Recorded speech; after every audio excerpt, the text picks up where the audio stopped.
Howdy folks, Friday afternoon and time for a braai. So we got some chicken on the grill, and we've got some deboned lamb chops coming soon. Yeah,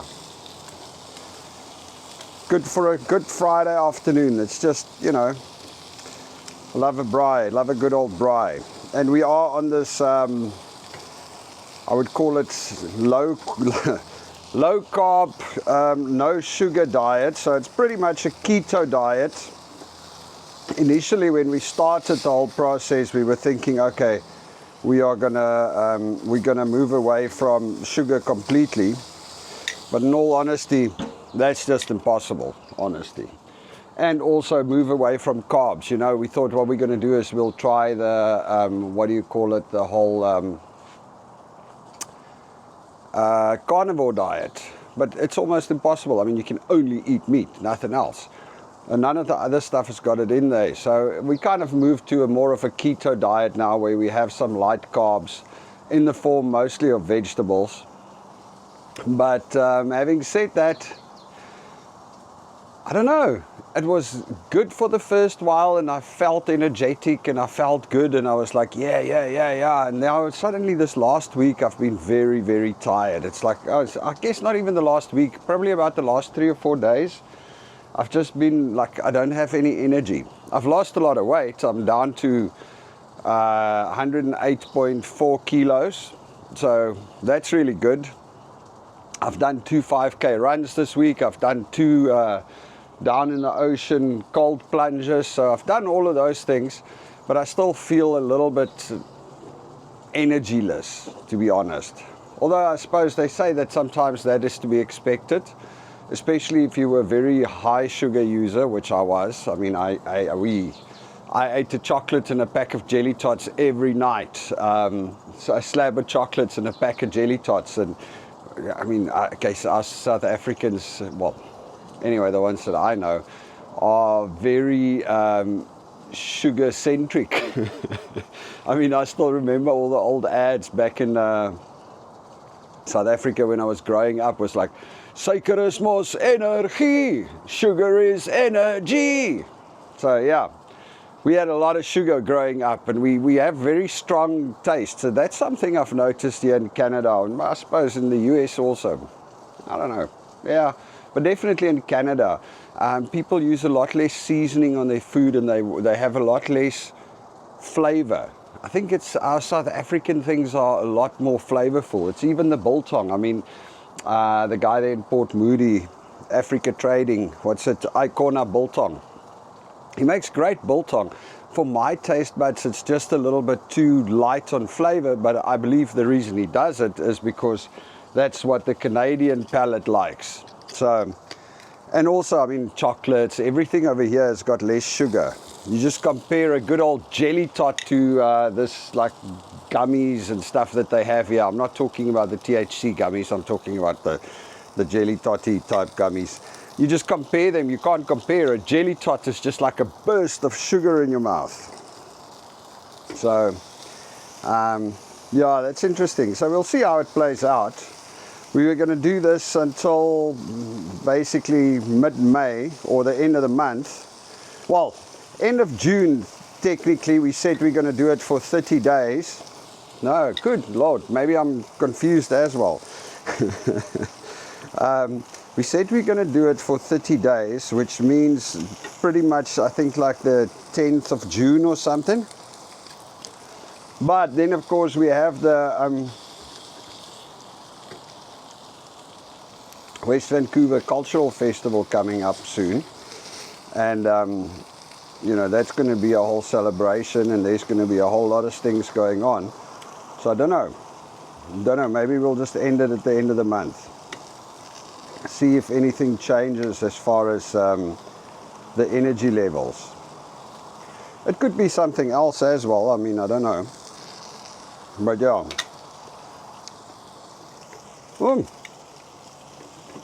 Today the grill wasn't hot enough when I put everything on, so now all the chicken skin is getting stuck to the grill. I mean, I don't want to waste that. So Sorry if I stop to eat. All right, anyway, so it's interesting when you think about all this food advice that you get. It drives me damn well nuts. I mean, the one guy says, one expert says, don't eat meat, eat only plant-based food. The other expert says, eat only meat. The other expert says, don't eat meat and don't eat plant-based food. I mean, if I have to listen to all the experts, basically what I must do is not eat at all, because that's the safest. Although I don't think that'll go down well. So yeah, it's just a little bit crazy. I mean, obviously the one thing we need to consider is the fact that every single human is different. It's just the way it is.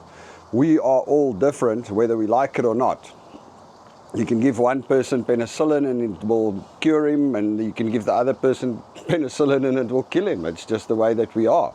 So maybe that's where the secret lies. Because I always wonder, people go like, you know, you have this expert coming out going, don't eat meat, it's the worst thing possible, blah, blah, blah. How do they get to that conclusion? I mean, has that person just been bought by somebody and he's just straight-faced lying? Or does he honestly believe what he's saying? And if he believes what he's saying is what got him there, maybe when he did his study, he did it on a bunch of people that weren't supposed to eat meat. And yeah, I don't know. It's very, very weird. You know, or is it all controlled really by the big corporations? And I say that kind of tongue-in-cheek because, you know, something that I always think about when people say, oh, the big corporations, is like, you know who the big corporations are? They're not just big corporations. They are normal people. There's normal people that work at that big corporations. There's normal people that invest in that big corporations. So, you know, your mum's pension fund is in that corporation. My pension fund, well, I don't have a pension fund. But pension funds invest in these big corporations. So we all have something to do with them in one way or another. So yeah, it's an interesting thought, you know. Who comes up with this? Where does the science go? Where does it point to? Interesting. I don't know. Sometimes I really, really wonder. It's just like in COVID. I mean, you had a doctor that comes up there and says, oh man, we have to wear masks and we have to like distance and we have to this. And I mean, this guy is 100% convinced. He looks like he truly believes it. And then the very next guy, who's also a well-accredited doctor, comes out there and he says the complete opposite, and he believes what he's saying. How does it even work? It's just mind-blowing, honestly. I think that's the first thing AI is going to worry about when it comes to power. It's going to be like, what the hell is wrong with these people? Although actually it's a laugh, because I think that's one of the things that AI is going to make better, without a doubt. Because the thing is, I mean, we've spoken about average man before in one of the previous videos. The thing is, everything is based on average man. When AI comes to proper fruition, you've got the computing power to look at every single person's individual structure and DNA and come up with exactly what's good for them. I mean, technically AI can decode our programming on a person-by-person basis, and we can fix people on a person-by-person basis, or give them diets that's going to be good for them and stuff like that. So very interesting.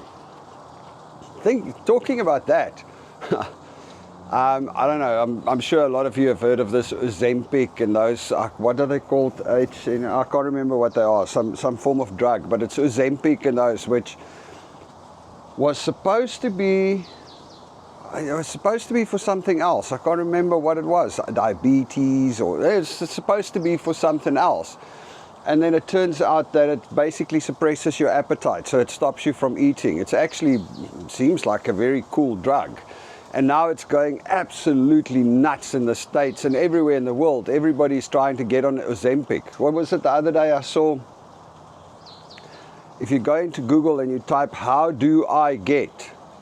You know, then Google fills out the the most searched terms. I mean, Google will start completing it as you type it out, so you get the most searched terms. By the time you get to how do I get, it goes automatically to how do I get an Ozempic prescription. Just shows you. It's freaking crazy. Everybody's on that bandwagon. And it's working really well. Apparently people are losing a lot of weight, a ton of weight taking Ozempic. They like, it's really, really working well. And the crazy thing is the influence that it has on normal, like just business. I mean, there's what's it, Krusty Kreme donuts or whatever. The donut company has written down their revenue projections. Krispy Kreme donuts, they've written down their revenue projections, and they blame Ozempic, because what happens is people don't crave that sweetness and that extra food anymore, so they don't go and buy donuts, and these guys are taking a hit. They reckon that specific drug, Ozempic, and that can actually hurt a whole bunch of industries. So that's why a whole bunch of industries are not extremely happy with it. And we're talking about industries like the food industry, the fast food industry, the junk food industry, the processed food industries, you know, ice creams, donuts, all of those babies. Oh man, let's not waste the skin. So all of those industries are taking a hit because of Ozempic. It's actually crazy. But that's not all.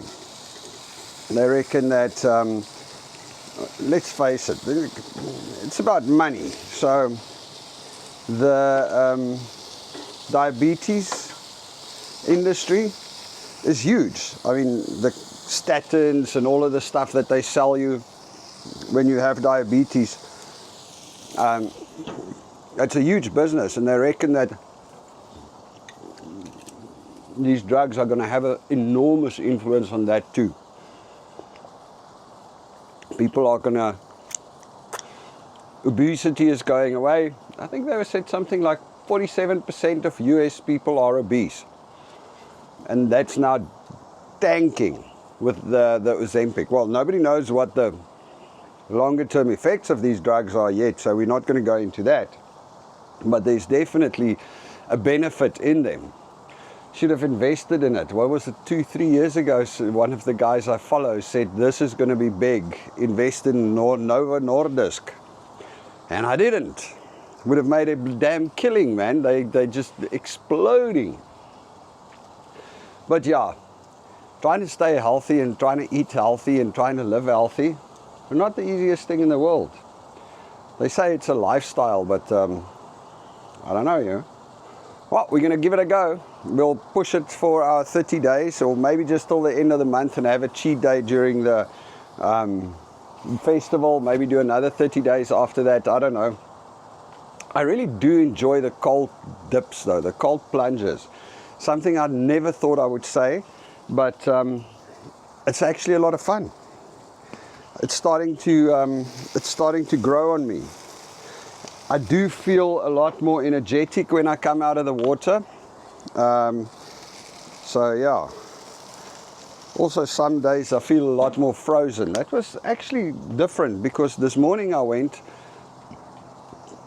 and normally when I go there, I come back, I take a nice warm shower with Belinda, and I feel like, you know, I warm up. This morning I struggled to warm up. It was like I stayed cold longer, and it was just interesting. I don't think it's that though. I think it's got to do with the diet.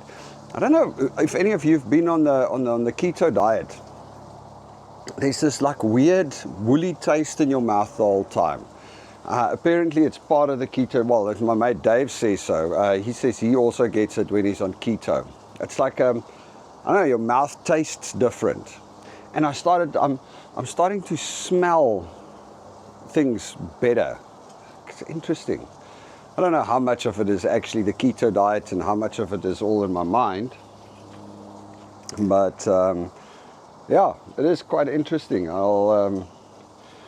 it's going to be interesting to see how it plays out. We're going to keep going for at least another 2 weeks and see how it plays out. Like, I mean, the one thing that's definite is I'm definitely losing weight, which is, you know, great. Makes my running better because I've got less weight to carry around. I don't know. Hopefully I am burning fat. And hopefully once I've lost the weight, I can keep it off. The interesting question is, though, what's going to happen when I do go back, when I'm done with this and I decide to have another beer or another jelly tot. I suppose it depends on how long we do this, because I've heard of people that said, like, after a long time of not eating sugar, when they eat something sugary, it's horrible. I'm not sure I'd like that, though. Hey? Like, the things that I used to love are now not great. Well, at least one good thing is I love meat, and I love biltong, so I suppose whichever way you look at it, it's probably easier for me to go keto than it is for anybody else, or for most other people. Because I know Belinda is suffering a little bit. She's missing her bread, and she's missing her, you know, all her carbs that she normally eats, pastas and stuff like that. The kids, well, they just flat out refuse. They said they're not even trying it. But I suppose it is what it is when you're a kid. You don't need to. Your body is still indestructible. It's only when you start getting to my age when you start worrying about how long this baby is going to last. So yeah. What else is there that we can talk about? Sure. Oh gosh. So I ordered a biltong cutting machine from South Africa a while ago, actually. A Claassen biltong cutter and a biltong grinder. And the machines came a while ago, about a month ago, I suppose, they arrived here. I can tell you the biltong consumption in our house have now gone like this. It's just like shooting through the roof. It's just because with the biltong being so nice and finely cut, now Belinda and Angelique also jumps into it, and Angelique's friends are into it. So now I'm making biltong like crazy. I mean, I'm making probably, I guess, about 10 kilos of meat into biltong every week, and it just goes like this. There's a video, actually, check it out, of the new biltong cutter. It works great.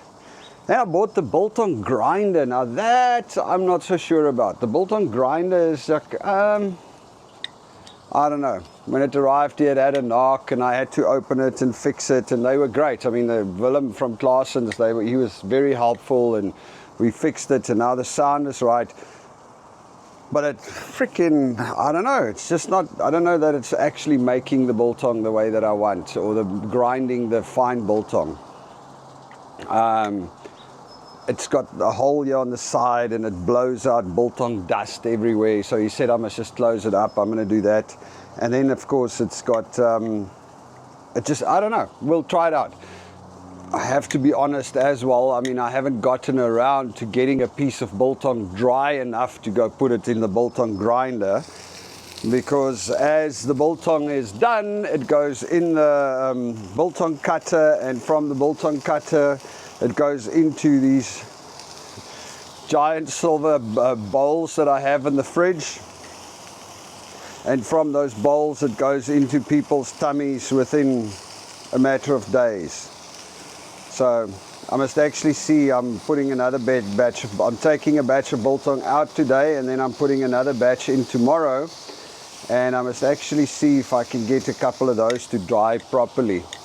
Get dry enough, because we like our biltong a little bit wetter. We leave it in the dehydrator, because I cut thick pieces now since we have the cutter.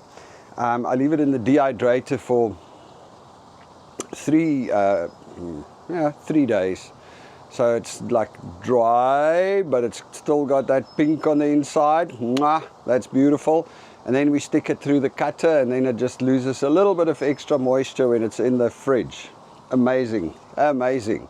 So by the way, if any of you are around here and you make biltong and you want to come and use the cutter, feel free. But anyway, really cool thing, that cutter. I need to go and get the lamb chops. Hang on a sec. Here we are. Typical South African story. Way too much meat for the grill now, right? Okay, let's just reorganize. Ooh, another piece of skin.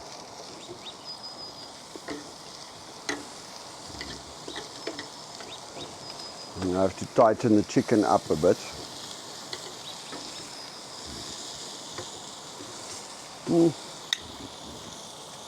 I think some of these pieces of chicken are almost ready.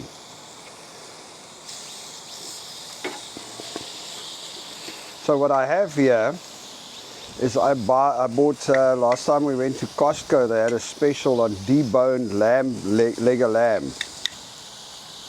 So, which was actually not a bad price. It was something like $17 a kilo. So basically I just bought a bunch of deboned leg of lamb, and I cut it up when we want to braai. So I make lamb in the oven. I cook leg of lamb in the oven, or I cook leg of lamb cut into lamb steaks on the braai. Sure, I think this chicken is done though. Maybe I must just take it off. Luckily we like our lamb also fairly juicy, so it doesn't have to stay on the grill for overly long. That's it, we're all gonna fit. Well done.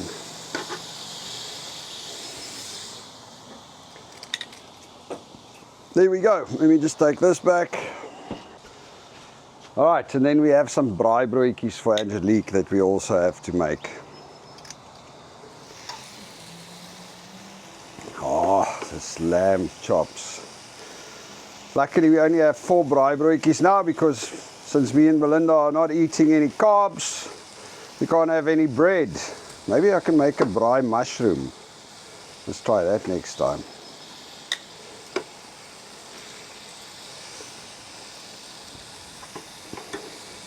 Yeah, so this leg of lamb chops are actually quite nice, I must say.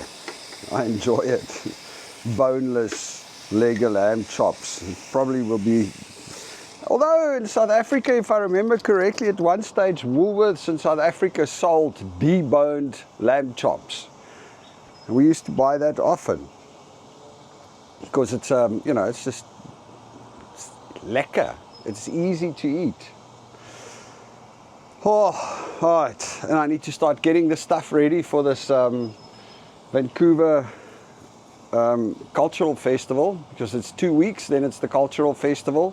That's going to be an interesting one, but it's all coming together. If any of you are watching and you've got some cool South African goodies that we can use to decorate the tent with or the place with, that would be awesome.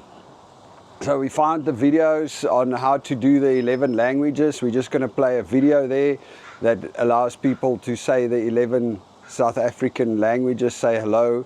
So hello, goodbye, and how are you in all 11 South African languages, I think. So we're going to have that up. We've got our photo booth software and everything sorted so we can take photos. And basically what it will be is you can take a photo and on a green screen and put maybe Table Mountain or a lion or an elephant or something else in the background. We'll still need to pick the pictures. And then once you've taken the picture, we're not going to do print photos, I don't think, because that's very expensive. It costs like $1,000 to buy a printer and, you know, the paper and the ink and all of that stuff. So I don't think we're going to do that. But what we are going to do is people can download their photos. So there's a QR code, you just scan it and it downloads the photo to your phone, which is going to be cool. We've got our little, the Angelique's toys, the Rare Bear toys that are made by the ladies that's without jobs there in Joburg, that charity. So that's quite cool.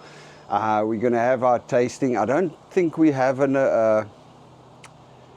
we don't have a decision yet on whether we're allowed to let people taste biltong. What we are allowed to do is we are allowed to let them taste other pre-packed stuff. So basically jelly tarts and flings and Oma biscuit and stuff like that. So we're going to have that around. And then there's the little treasure hunt thing we're going to do. That's also basically ready. Well, no, I need to get the software still. It's a piece of software. So we're going to print out a bunch of pictures of, we're going to print out 5 pictures, a picture each of the big 5 with some information about it, and put them up throughout the showgrounds. And people need to find all 5, and if you find all 5 and scan all 5 QR codes, you get entered into the draw and you win a prize. We still need to figure out what the prize is going to be. So that's going to be lekker. Okay, I think this chicken is ready. Let me go and get the bowl. Anyway, yeah, so it's going to be interesting to see how this whole West Van Cultural Festival pans out. I must say, the people there are actually really, really cool though. The organizers. Because we were worried about so many things, and they're like, no, just come and do your thing and have fun. And, you know, it's your first year. If you screw something, oh, that's not great. Man, that's horrible. Wait. Horrible when you drop meat on the floor. Luckily, you can always wash it off and fry it a bit more and it'll be fine. Anyway, yeah, so where was I? The people at the West Van Cultural Festival, they are so cool, the organizers. They're like, just come and have fun, man. So we'll see. This year is a trial run for next year. We'll learn exactly what to do next year. Oh, look at that. A good old leg of lamb. Can't go wrong with that. Yeah, so that's going to be a lot of fun. We'll see how that goes. I must say, it's not a perfect day. We got a little bit of cloud cover. Well, not a lot of cloud cover. And we got a little bit of a cooler wind blowing. But I suppose any Friday afternoon that you can braai chicken and lamb chops, it's got to be a great Friday afternoon. You can't complain about that, right? Hey, sorry folks, camera died there for a second. So somebody asked the other day, what spices do we use? So for chicken, we use basically Robertson's chicken spice. We bought a lot of those. And we use lemon pepper, and I kind of grown to love it. I don't know, we love it, like it, the kids love it. So a bit of chicken spice, a little bit, well, not a bit, a lot of chicken spice, a lot of lemon pepper, and it just gives it that, it's a great taste. And then of course on the lamb chops, there's only one thing that goes on the lamb chops: flippin' lekker Worcester sauce spice. That is our favorite, without any doubt. So that's the spices we use. I don't know, I haven't found a lekker South, you know, that's I suppose one of the things where we're still very much tied to South Africa is with our spices. Because I mean, okay, well this is a local lemon pepper, because lemon pepper is lemon pepper. Well, we've got our Robertson's chicken spice, we've got our flippin' lekker salt, we've got our aromat. I haven't found anything that can replace aromat. Now I know a lot of people go aromat, MSGs. That's old news. Those MSG, that MSG story is come and gone. It's not bad for you. It's been disproven already. Yeah,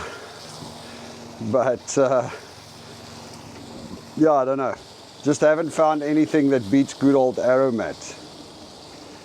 So we always have aromat.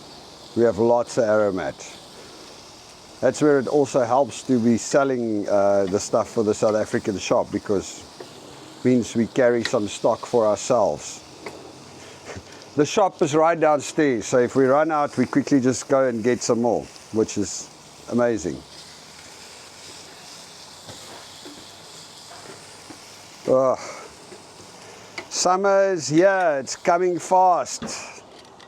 Gosh, I was actually, man, I don't know what's going on. Maybe it's still a little bit too early in spring. We've got these, let me actually show you. I don't know, maybe I shouldn't show you, my deck is dirty. But check it out. So we've got a whole lot of strawberries growing over there. Our strawberries are coming up, and I put a couple of tomato plants in, and we've got kale, and there's a lot more strawberries around the corner. And these strawberries are flowering like crazy, but they're not making actual strawberries. I don't know what's going on. It's almost as if they make the flower. It's almost as if there's no bugs to pollinate them, believe it or not. That's kind of what it is like. But it's either that or it might be the cold. I don't know. It's very interesting. Even some of my tomato plants have made some flowers, but they're not fruiting. So maybe it's still a little bit too cold for all the right bugs to be out, or for the bees or the whatever is supposed to pollinate them. I actually didn't even know it. I mean, I was putting in I grew lots of seedlings. I made seedlings in the house, and then I planted them out, and they all just die. My cucumber seedlings and everything. I put them in the ground and they just die, and I'm like, what's going on?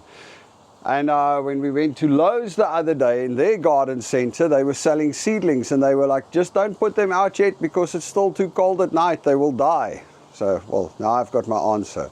So now I've got all my seedlings in plastic cups to let them grow a little bit bigger in the house, and waiting for proper time to get them outside, which I guess should be any time right now, within the next week or two, I hope. I mean, surely it can't be too long, because it's amazing how it's changed. I mean, not too long ago, it was cold at night. We often would put the heat on at night. And then suddenly it just turned like hot at night. Now we're at the point where we're needing to maybe start putting the aircon on at night. We bought an aircon last year, one of those portable ones, and installed it in our room because it was very hard sleeping during summer with the heat. Weird. In South Africa, it was like much warmer, and it was, you know, you just kind of slept. Although my mom says she's also suffering at the moment. Well, she's suffering when it's summer now. It gets too hot in December. And I remember last time we were there, during summer in December, what was it, 2020. Man, it was stifling to try and sleep at night. You had all the windows open and you had the fans on and everything, but it was just very, very hot. Suppose you get to acclimatize to your new climate. Now I can walk outside with a t-shirt when it's 10 degrees Celsius and I feel like I'm okay. Back in South Africa, if it was 10 degrees Celsius, I would be under the duvet cover. Funny, right? Anyway, I think these things are almost done right now. So I'm going to say cheers, folks. You all must have an absolutely beautiful weekend, and speak to you again soon. Cheers.